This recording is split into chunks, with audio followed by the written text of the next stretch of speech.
Hi అండి. ఎలా ఉన్నారండి? ఈరోజైతే మనందరికీ ఇష్టమైన ఒక వంటకం గురించి చూద్దామండి. మేము ఈరోజు తోటకొచ్చామండి. ఇక్కడ గోంగూర చాలా ఫ్రెష్‌గా ఉంది. ఇది తీసుకొని వచ్చాము. ఈ గోంగూర చూడగానే మా పాప వెంటనే బోటి గోంగూర చేయవా మమ్మీ అని అడిగింది. వెంటనే ఇంక వాళ్ళ డాడీ మార్కెటెళ్ళి ఆ బోటి తీసుకొచ్చి చాలాసేపు క్లీన్ చేశారండి. అదొక రచ్చ రచ్చ ఇంతసేపు అయింది. చాలాసేపు కడిగి నీట్‌గా చేసిచ్చారు. ఇప్పుడు నేను వండడం స్టార్ట్ చేస్తున్నాను.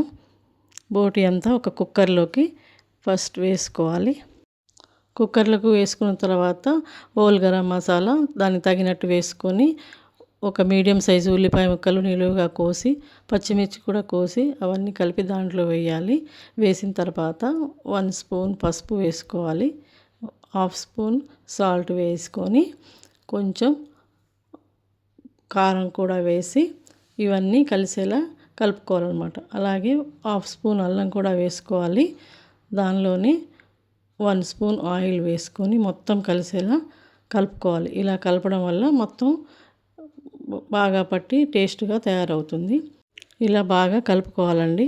ఈ బోటి తినేటప్పుడు బాగా టేస్ట్గా ఉంటుంది కానీ చాలా పెద్ద ప్రాసెస్ అండి క్లీన్ చేయడం అది. ఇప్పుడు దానిలో 1 గ్లాస్ వాటర్ కూడా పోసుకొని మొత్తం కలిసేలా మొత్తం కలిపేసి కుక్కర్ మూత పెట్టేయడమే. ఇలా 5, 6 లేక దాన్ని బట్టండి. ముదురైతే 7, 8 విజిల్స్ వచ్చిన తర్వాత మూత తీసి పక్కకు ఉంచుకోవాలి. ఇప్పుడు ఒక బాండీలో మందపాటి బాండీలో ఆయిల్ వేసుకొని 3 స్పూన్స్ ఆయిల్ వేయాలండి. కొంచెం ఆయిల్ ఎక్కువగానే పడుతుంది. గోంగూర బోటి రెండిటికి సరిపోవాలి కదా. ఇప్పుడు మీడియం సైజు ఆనియన్ పీసెస్గా చేసి వేసి 2 పచ్చిమిర్చి చీలికలు వేసుకొని 1 స్పూన్ అల్లం వేయాలి. 1 స్పూన్ పసుపు వేసి అడుగంటకుండా మొత్తం కలుపుతూ ఉండాలన్నమాట. ఇలా కలుపుతూ కొంచెం కసూరి మేతి కూడా వేసుకోవాలి. వేసి ఇప్పుడు మనం కుక్కర్లో ఉడికించి పెట్టుకున్న బోటి ఉంది కదండి దాంట్లో వేసుకోవాలి. ఇలా వేసి మొత్తం కలిసేలా బాగా కలుపుకోవాలి. అడుగంటితే టేస్ట్గా ఉండదు. జాగ్రత్తగా చూసుకోవాలి. ఇప్పుడు రుచికి తగినంత సాల్ట్ వేసుకోవాలి. తర్వాత 2 స్పూన్స్ కానీ 3 కానీ మనం తినే మోతాదును చూసి కారం వేసుకొని ధనియాల పొడి కూడా 2 స్పూన్స్ వేసుకొని 1/2 స్పూన్ గరం మసాలా కూడా దానిలోనే వేసి కొన్ని వాటరు పోయాలి. పోసి కలుపుతూ ఉడికిస్తూ ఉండాలన్నమాట.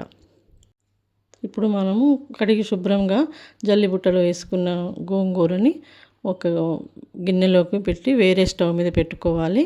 మొత్తం గోంగూర వేసిన తర్వాత 1 స్పూన్ ఆయిల్ వేసి దీన్ని స్టవ్ పైన పెట్టాలి.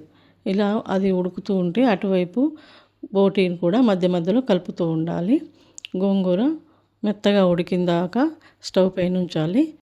ఇలా 2 స్టవ్ల పైన 2 పెట్టి కలుపుతూ ఉండాలి అడుగంటకుండా. ఇప్పుడు గోంగూర కంప్లీట్గా ఉడికిపోయింది. స్టవ్ ఆఫ్ చేసుకొని ఈ ఉడుకుతున్న బోటీలో అది కూడా వేసుకొని మొత్తం కలిసేలా కలుపుకోవాలి. ఆల్రెడీ బోటీ ఉడికింది కాబట్టి త్వరగానే ఉడుకుతుంది. 2 కలిపి బాగా కలిసేలా ఉంచి సిమ్లో ఉంచి ఇప్పుడు మన రుచికి తగినట్లుగా కారం వేసుకోవాలి. సాల్ట్ కూడా చెక్ చేసుకొని వేసుకోవాలి.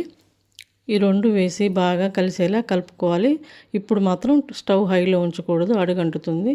సో సిమ్లోనే కలుపుతూ ఉండాలన్నమాట. దానిపైన మూత పెట్టుకొని 10 మినిట్స్ ఉడికిస్తే రెడీ అయిపోతుంది.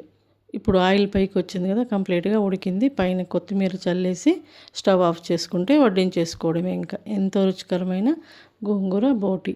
ఇది అందరికీ మన తెలుగు వాళ్ళందరికీ చాలా ఇష్టమైందండి. ఇప్పుడు టేస్ట్ చూద్దాము.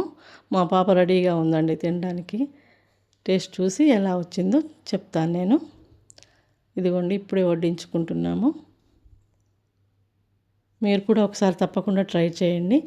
ఫస్ట్ సారి చూసే వాళ్ళందరూ సబ్స్క్రైబ్ చేయండి. ప్లీజ్ సబ్స్క్రైబ్ అండి. ఇప్పుడు టేస్ట్ చూసి ఎలా వచ్చిందో చెప్తాను. కలుపుతున్నాను అన్నమాట. చాలా వేడిగా ఉంది. నోరూరిపోతుంది కదండి చూస్తేనే. మీరు వండండి. ఓకే అండి, మళ్ళీ కలుద్దాం. నెక్స్ట్ ఒక మంచి రెసిపీతో కలుద్దామండి.